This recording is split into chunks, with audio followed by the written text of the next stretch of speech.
નમસ્કાર દર્શક મિત્રો, હું જયશ્રી કરી ગુજરાત દર્શન સમાચારમાં આપનું સ્વાગત કરું છું. જોઈએ આજના વિશેષ સમાચાર.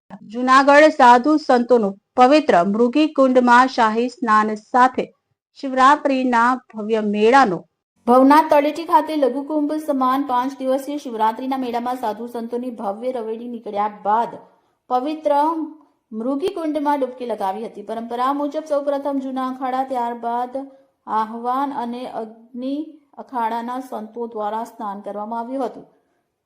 હર હર ભોલેના નાદ સાથે સાધુ સંત અને સાધુઓએ મૃગી કુંડમાં સ્નાન કરી સૌને આશીર્વાદ આપ્યા હતા. સાધુ સંતોના ભવનાથ મંદિરમાં આગમન સાથે જ પુષ્પ વર્ષા કરવામાં આવી હતી. તેમજ હર હર મહાદેવના નાદથી સમગ્ર સંકુલ ગુંજી ઉઠ્યું હતું. સાધુ સંતોના સ્નાન પૂર્વે મહાઆરતી કરવામાં આવી હતી, જેમાં મૃગી કુંડની પણ આરતી કરવામાં આવી હતી. આ કુંડમાં કરોડો તીર્થ વસેલા છે. આ કુંડમાં સ્નાન કરનારને મુક્તિ મળે છે, તેમ આ કુંડનું મહાત્મ્ય છે. રિપોર્ટર રવિ પરમાર, ગુજરાત દર્શન સમાચાર, માંગરોળ.